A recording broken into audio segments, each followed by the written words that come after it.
Aren't you tired of seeing self-care tips that prioritize superficial aesthetics over genuine change? Because most of the self-care content on my feed talk about the newest face mask you can try, how to look good, blowing your hair out, doing your nails, eating healthy. But the literal meaning of self-care is to practice one's well-being and happiness and to improve one's health.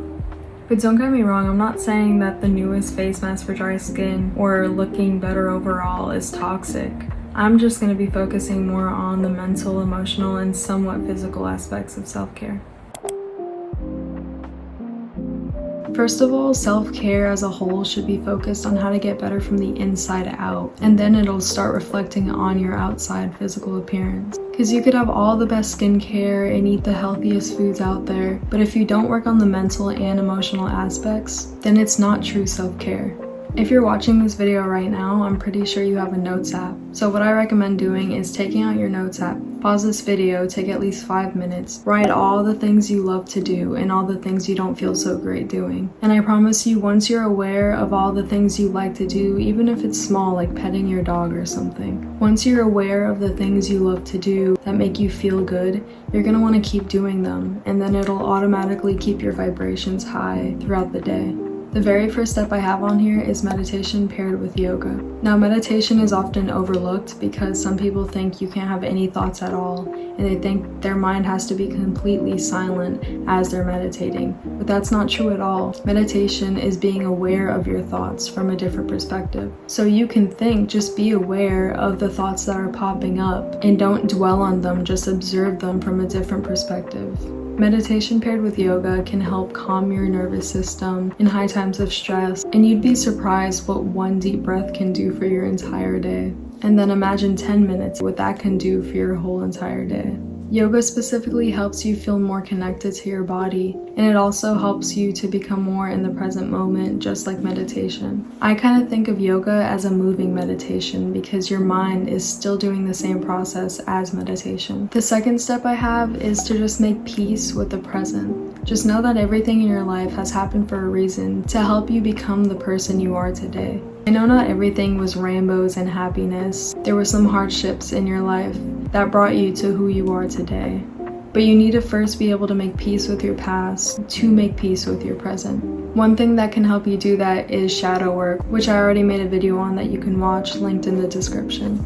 The next step I have is kind of on the physical side, but in no means you have to spend tons of money on skincare to be able to pamper yourself. All you need to do to pamper yourself is do the basics. First of all, get good sleep. If you're over here scrolling till 3 a.m. on your phone, that's not showing that you prioritize your sleep, which then shows you're not prioritizing yourself. Another thing you can do to pamper yourself is to just take a bath.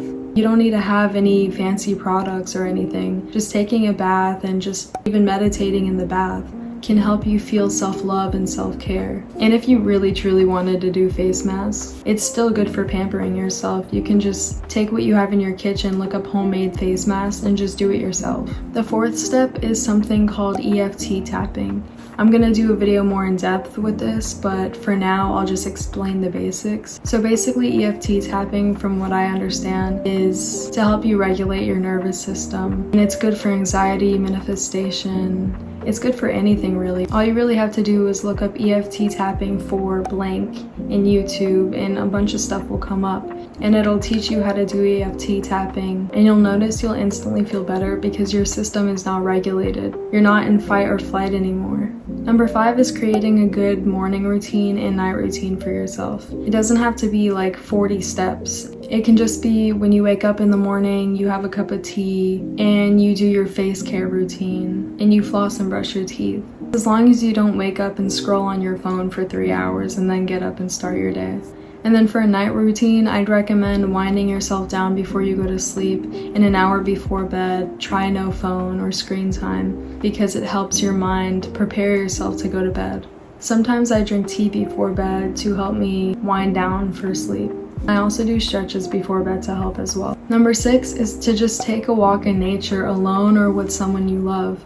I think this tip is pretty underrated because you'd be surprised on how much better you feel after taking a walk after being stressed.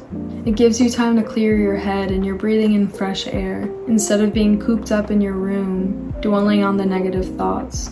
And then that being paired with someone you love, it'll automatically put you at a higher frequency because you're being genuine, you're laughing, you're smiling, you're having good conversations. And the last step I'd recommend is to just make it a priority to learn more about self-care through self-care books, through YouTube videos, through researching online. Because the moment you prioritize self-care and self-love, you'll feel so much better about yourself and confident walking around in your daily life. And by being confident in your daily life, that will attract new opportunities for you to better your future. But that's it for today's short video. I hope you guys learned something from this video, and I hope you guys now know that just doing the physical pillar of self-love isn't enough. You need to work on the mental and emotional pillars of self-care, so that way you can get the full experience that self-care provides. That's it for today's video. Bye!